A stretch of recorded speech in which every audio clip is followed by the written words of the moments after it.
오늘 우리에게 주신 하나님의 말씀은 시편 80편 1절로부터 19절까지 말씀입니다. 요셉을 양떼같이 인도하시는 이스라엘의 목자여 귀를 기울이소서. 그룹 사이에 좌정하신 이여 빛을 비추소서. 에브라임과 베냐민과 므낫세 앞에서 주의 능력을 나타내사 우리를 구원하러 오소서. 하나님이여 우리를 돌이키시고 주의 얼굴빛을 비추사 우리가 구원을 얻게 하소서. 만군의 하나님 여호와여 주의 백성의 기도에 대하여 어느 때까지 노하시리이까. 주께서 그들에게 눈물의 양식을 먹이시며 많은 눈물을 마시게 하셨나이다. 우리를 우리 이웃에게 다툼거리가 되게 하시니 우리 원수들이 서로 비웃나이다.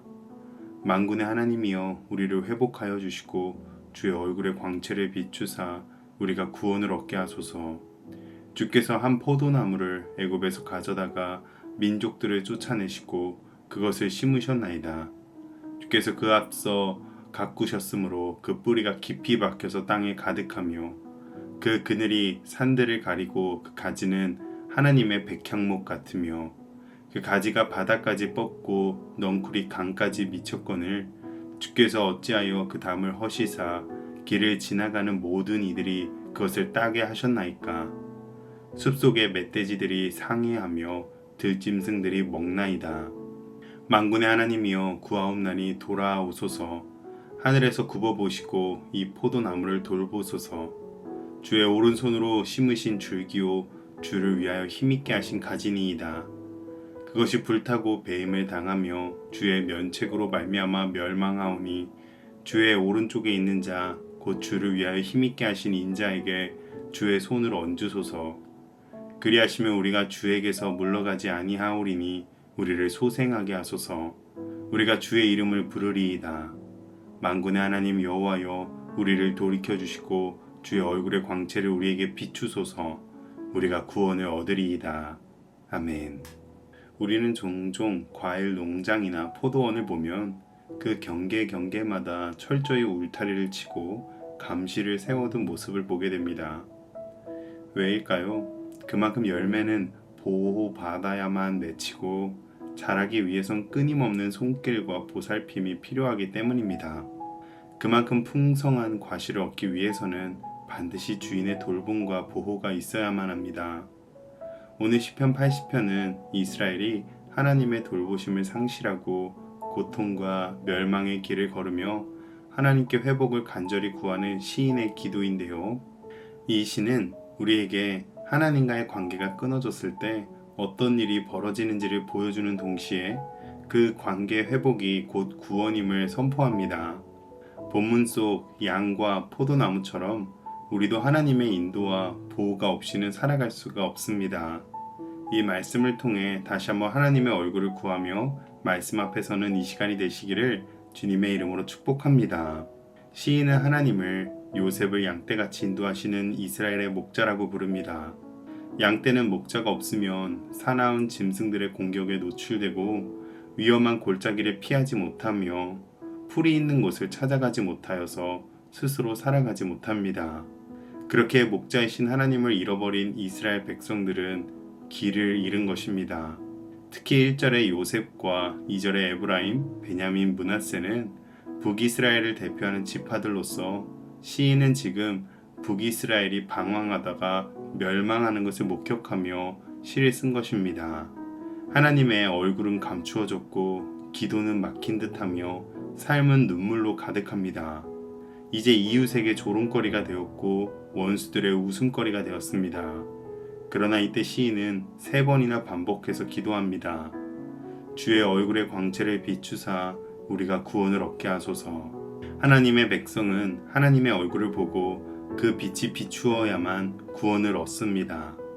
오늘날 우리도 하나님의 얼굴이 감추어진 듯한 시간을 지날 수 있습니다. 그럴 때야말로 양이 목자를 찾으며 부르짖듯 하나님의 얼굴을 사모하며 말씀과 기도로 그 빛을 다시 간구해야 합니다. 시인은 이스라엘을 하나님께서 애굽에서 가져다가 심으신 포도나무라고 묘사합니다.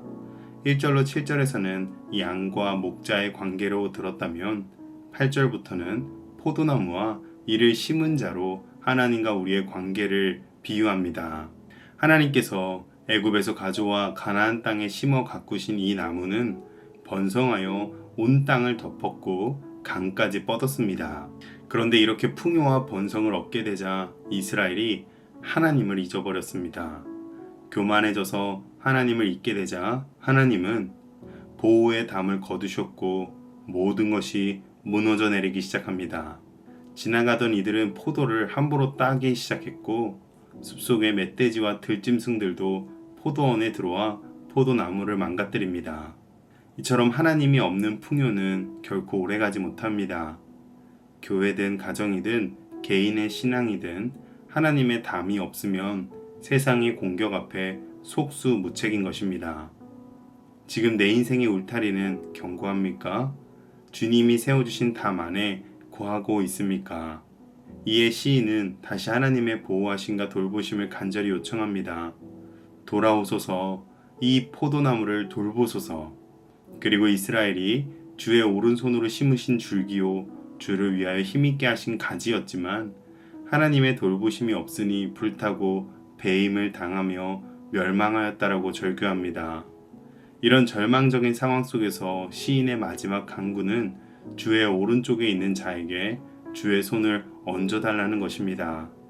여기서 오른쪽에 있는 자, 곧 인자는 이스라엘의 왕을 뜻합니다. 이는 곧 하나님께서 손을 얹어 권능을 베풀어 주시는 하나님의 마음에 합한 다윗과 같은 왕을 세워달라는 것입니다. 그리고 단지 다윗 왕조의 회복을 넘어서 궁극적으로 하나님의 오른쪽에 계신 예수 그리스도를 예표하는 것이죠. 이처럼 절망 속에 우리의 구원은 철저히 하나님께만 속해 있고 오직 예수 그리스도를 통해서만 완성됩니다. 우리의 삶과 공동체는 오직 예수 그리스도 안에서만 회복과 생명을 얻을 수 있는 줄로 믿습니다. 양이 목자를 잃었고 포도나무가 돌보심을 잃으면 그 끝은 멸망입니다. 그러나 하나님께서는 우리의 회개와 회복을 원하십니다. 그리고 이것이 바로 우리의 소망이자 희망입니다. 그러므로 오늘 우리 모두 예수 그리스도 안에 거하는 자에게 하나님의 얼굴에 빛을 비춰주시는 그 은혜를 누리시기를 주님의 이름으로 축복합니다. 기도하겠습니다. 하나님 아버지, 양처럼 연약하고 포도나무처럼 쉽게 상하는 우리를 주의 얼굴빛으로 다시 비추어 주시옵소서. 우리를 죄 가운데서 건지시고 예수 그리스도 안에서 다시 소생하게 하소서. 나를 보호하던 무너진 담들을 다시 세워주시고 잘려나간 가지를 회복시켜 주시며 절망 속에서도 주의 권능의 오른편에 계신 예수 그리스도만을 바라보는 믿음을 허락하여 주시옵소서. 예수님의 이름으로 기도합니다. 아멘.